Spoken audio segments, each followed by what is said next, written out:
boys and girls. Hi, people. How are you? This is Miss Andy with this week's story time. I've been spending some time outside. Well, not today because it's so cold and yesterday was rainy, but last week we had some beautiful days and I got a chance to look at some of the flowers coming up and lots of birds in our bird feeder. And I also noticed some insects. So I figured, let me do something on bugs. Well, I don't love bugs, but I do love ladybugs. And when I was younger, we used to take the little ladybugs and put them on our shirts and all over. They were just so cute. I don't see as many anymore. Anyway, today we're going to do a book. We're going to read a book about ladybugs, and we are going to do a craft.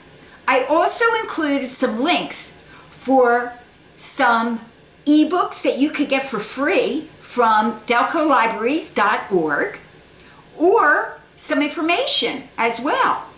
And you could get total books or total articles about ladybugs and pictures too. Anyway, so let's get started. This is part of a series, and it's part of a series called What Ladybug Heard. And I also included a link to the illustrator. She shows you how to draw some pictures that have to do with the characters. And not this story, but the newest one about what Ladybug saw on the beach. So hopefully when we open again, I'll be able to order the newest one. Anyway, this is called What the Ladybug Heard at the Zoo. It's by Julia Donaldson, and the illustrator, or the person that drew the pictures, is Lydia Monks. Here we go. One fine day, when the sun shone down, the ladybug took a trip to town. She flew around and she saw the sights, the streets and the shops, and the bright, bright lights. She saw the parks and the palace too. Then off she flew to visit the zoo. And the crocodile snapped, and the tiger growled. The lion roared, and the monkeys howled. The elephants trumpeted, trump, trump, trump. Humph, humph, said the camel with the great big hump. The hyena laughed, and the hummingbird whizzed. But the ladybird never said a word. But the ladybird saw, and the ladybird heard. She saw two men she already knew.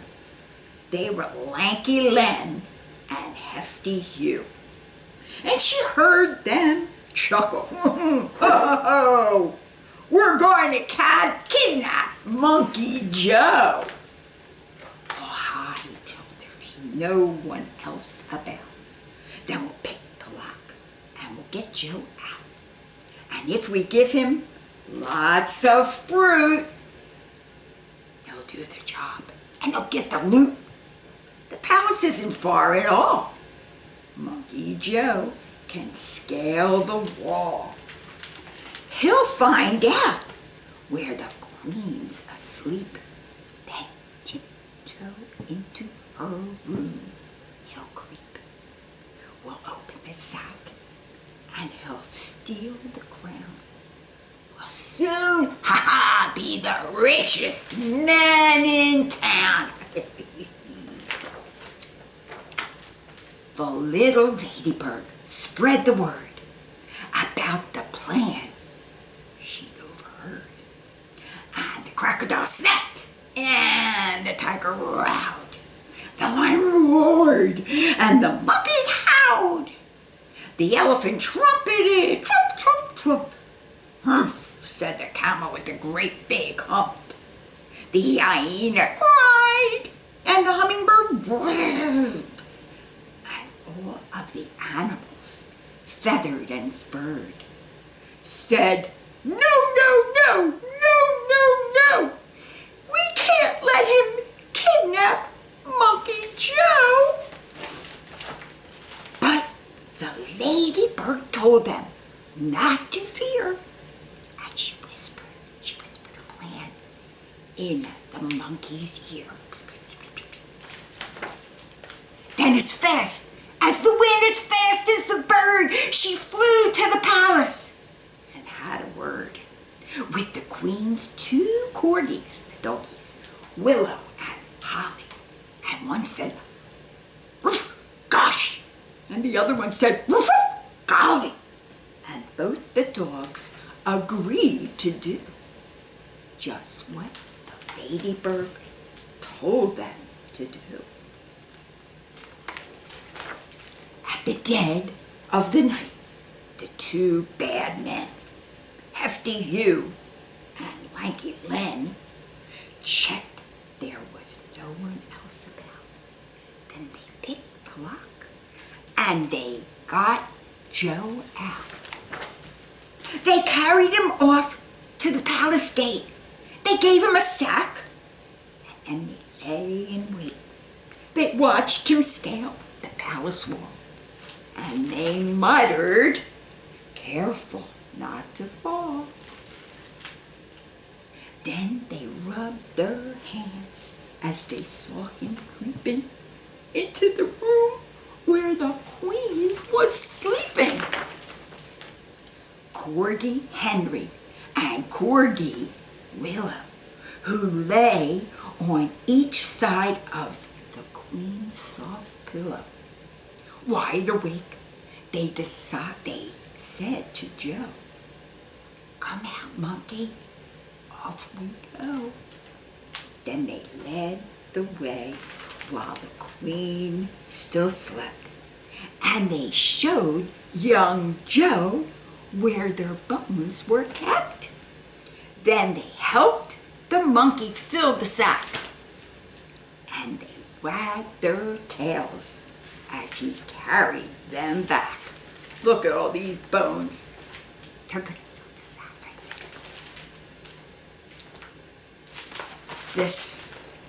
The 2 thieves yelled, "Hip hip hooray! Now let's make our getaway." They carried the sack to a nice, quiet park where the only sound was a distant bark. They found a bench and they both sat down. "I just can't wait," said Lanky Len. They opened up the sack, but then they couldn't wait to see the ground. You should have heard their moans and groans. To find that sack was only filled with bones. Just then, a dog came bouncing up, and Hugh said, "Shoo, you greedy pup." Another dog was close behind. And then came those dogs of every kind. A poodle and a Labrador, a pig, a pug, and more. Black dogs, white dogs, gray and brown. It seemed like every dog in town. They seized the bones and gnashed and gnawed, tugged and tussled, and they pawed and they clawed. Then they turned upon the robbers, yelping, "Oh, how about a second helping?" Oh, the thieves took off with leaps and bounds, pursued by all those hungry hounds, while the monkey ran and the ladybird flew, with never a stop until they reached the zoo. Then the crocodile grinned, and the tiger pranced, the lion leaped, and the monkeys danced. The elephant trumpeted, "Trump, trump, trump." "Hooray," said the camel with the great big hump. The hyena laughed, and the hummingbird whirled. But the ladybug never said a word. The end. I hope you liked this book. It was a really funny story, wasn't it? Okay, Now for part 2 of craft.